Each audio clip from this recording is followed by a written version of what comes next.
हार मानने से अच्छा कुछ नहीं करना। चलिए उसी श्रृंखला में दूसरे नंबर पे आते हैं। कह रहा है कि 2023 का स्वतंत्रता दिवस कौन से नंबर का था? याद रखिएगा 76वां। 2023 का स्वतंत्रता दिवस 76वां था। टाइम्स ऑफ इंडिया के सीईओ रोहन मल्होत्रा। याद रखिएगा टाइम्स ऑफ इंडिया के सीईओ कौन है? रोहन मल्होत्रा।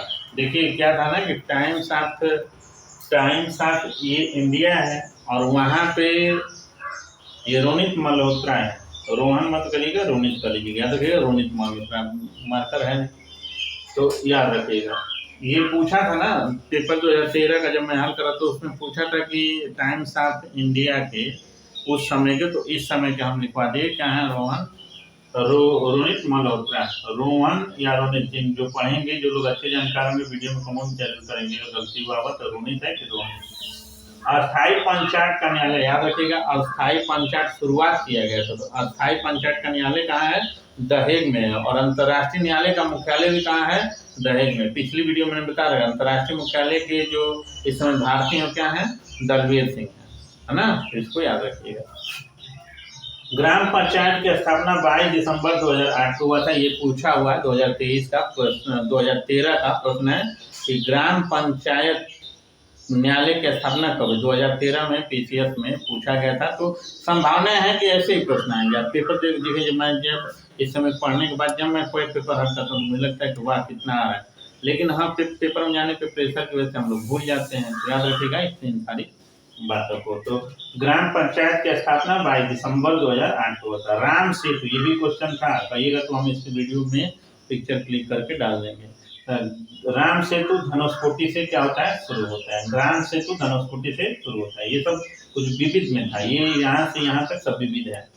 नाभिकीय शक्ति संयंत्र में ना सबसे अधिक नाभिकीय शक्ति किसके पास है? तो याद रखिएगा नाभिकीय शक्ति संयंत्र में अमेरिका आगे है, उसके बाद फ्रांस है, उसके बाद जापान है, उसके बाद रूस है। नाभिकीय शक्ति संयंत्र में किसके बाद सबसे अधिक नाभिकीय परमाणु रिएक्टर बने हैं? तो अमेरिका है नंबर 1 पे, दूसरे नंबर पे फ्रांस है, तीसरे नंबर पे जापान है, चौथे नंबर पे रूस है। तो 1 नंबर पे याद रखिएगा कौन है? अमेरिका है। प्रवीण सूद इस समय सीबीआई की कौन है?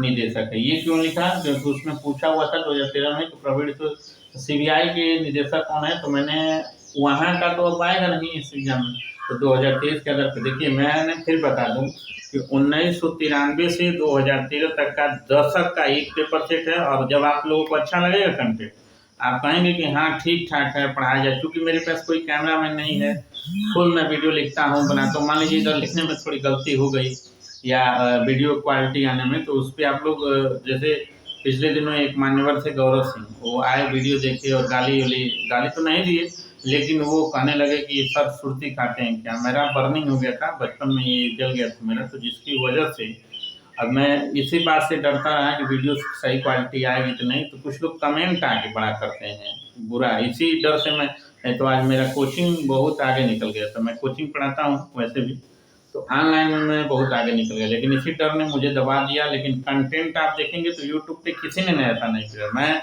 1993 से 2013 का आपको प्रैक्टिस सेट दूंगा आर के लिए, तो और दूसरा एक प्रैक्टिस सेट आपको दूंगा जो 2013 से 2023 का, अगर आप तैयार होंगे तब, नहीं तो नहीं दूंगा। तो प्रवीण सूद सीबीआई के निदेशक हैं। विलुप्त होती प्रजातियों की सूची, ये तो बहुत है इजी था। तो रेड डाटा बुक उसका नाम है। अच्छा ये क्या है कि जो पशु पक्षी 50 वर्षों से लुप्त हो गए हैं, ऐसे पशु पक्षी जो 50 वर्षों में दिखे नहीं, उनको रेड डाटा बुक की सूची में शामिल करके उन्हें बचाने का प्रयास किया जाता है। चीनी लेखक भारत को इन तू के नाम से चीनी लेखक भारत को जानते हैं। मतलब कोई पूछ दे कि भारत को चीनी लोग किस नामों से उल्लेख किए, किस नामों से बुलाते हैं, तो इन तू के नाम से जाना जाता है। शिव की दक्षिण की मूर्ति, शिव देखेंगे तो शिव भगवान, जो भगवान शिव है लॉर्ड शिवा, उनकी एक तरीके से कहेंगे बहुत बड़ी प्रतिमा ऐसे तौर पे दिखाई गई है। तो पूछा है कि शिव की मूर्ति, ये भी पीसीएस 2013 का क्वेश्चन था। शिव की दक्षिण मूर्ति प्रतिमा शिक्षक के रूप को क्या करती है? दिखाती है। शिक्षक के रूप को पूछा जैसा, शिव की दक्षिण मूर्ति प्रतिमा जाकर देखिएगा तो शिक्षक के रूप को दिखाती है। शिक्षक। मदर इंडिया फिल्म बना था ना, मदर इंडिया, तो उस असली उपन्यास को लिखने वाली कौन थी? तो कैथरीन मेयोकिन ने रचना की थी। मदर इंडिया की रचना कैथरीन मेयो ने की थी। मदर इंडिया की रचना कैथरीन मेयो ने की थी। फ्रीडम एट मिडनाइट, हम लोग क्योंकि भारत पाकिस्तान का विभाजन रात में हुआ था, तो फ्रीडम एट मिडनाइट नामक एक पुस्तक की रचना की थी लॉरी कॉलिंसन ने। लॉरी कॉलिंसन ने फ्रीडम एट मिडनाइट, तो भारत पाकिस्तान का विभाजन 14 अगस्त का जो पार्टीशन है उसको दिखाने का प्रयास किया गया था। डिस्कवरी ऑफ इंडिया के लेखक जवाहरलाल नेहरू। इन दिनों में डिस्कवरी ऑफ इंडिया पढ़ रहा हूँ। मेरे हिसाब से अगर आपको भारत को जानना है, भारत के राष्ट्रवाद, भारत के प्रेम को जानना है, तो डिस्कवरी ऑफ इंडिया सभी लोगों को पढ़ना चाहिए। Guilty man of India Ram Manohar Lohia ji की रचना। याद रखिएगा, ये भी प्रश्न पूछे थे। जो प्रश्न पूछे हैं मैंने हूबहू ये विविध में था, ये 15 विविध में क्वेश्चन था। अच्छा, राइटर्स बिल्डिंग किसको जानते हैं? तो पश्चिम बंगाल का जो सचिवालय है ना, जो पश्चिम बंगाल का सचिवालय, उसको राइटर्स बिल्डिंग, जैसे अपने यहाँ राष्ट्रपति भवन है तो उसको रायसीना हिल के नाम से जानते हैं, उसी तरीके से राइटर्स बिल्डिंग को पश्चिम बंगाल में सचिवालय का नाम। तो कुछ भी पूछ सकता है विविध में, तो विविध को भी आप लोग अच्छे से पढ़ें। मित्रों, मैं फिर से बता दूं, ये 1993 से 2013 का है। 2013 से 2023 20 सालों का मैं प्रैक्टिस सेट दूंगा, मतलब 20 प्रैक्टिस सेट खुद पढ़ाऊंगा, उसमें एक्स्ट्रा जानकारी। जैसे विज्ञान कांग्रेस मैंने पिछली वीडियो में बताया है, विज्ञान कांग्रेस अपने आप में, याद रखिएगा, बहुत लोग समझिए, अगर पढ़ना ही है तो जब तक आप टिप्पणी नहीं पढ़ेंगे तो नहीं जानेंगे। मुझे जैसे विज्ञान कांग्रेस में पढ़ा था, मुझे जानकारी नहीं थी उतनी, तो मैं जाके गूगल करता हूँ, खुद पढ़ता हूँ, खुद राइटिंग अपनी बना रहा हूँ, एबिलिटी कर रहा हूँ। तो अगर आप लोग पसंद आए कंटेंट तो लाइक करेंगे और सपोर्ट करेंगे, तभी सब्सक्राइबर बढ़ाएंगे, नहीं और सपोर्ट करेंगे नहीं तो शायद मैं वीडियो आगे ना बनाऊंगा, लेकिन कहता नहीं हूँ मैं जल्दी। सब्सक्राइबर के लिए आप देखिए, कभी वीडियो में कहता नहीं। याद रखिए, अब आपकी विवेक है।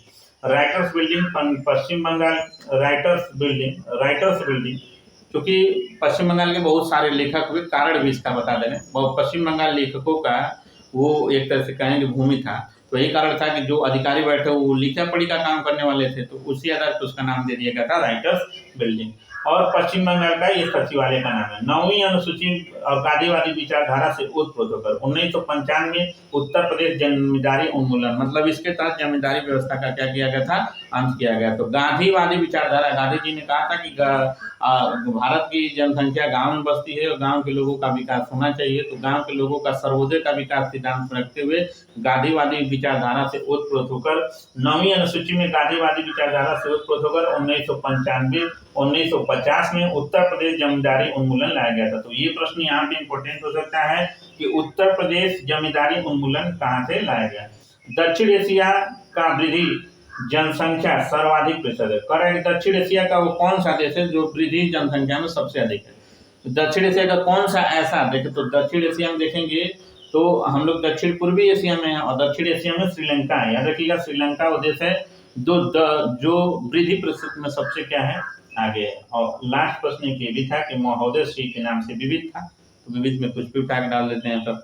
तो महोदय श्री के नाम से किसको जानते हैं, लिखा हुआ है, लेकिन आप सब लोग अगर वीडियो देख रहे हैं तो कमेंट में करके बताएं, और पसंद आए तो मिक्स वेज की श्रृंखला को लाइक, सब्सक्राइब और जो भी आपको उचित लगे उस पर राय जरूर दें। थैंक यू, धन्यवाद।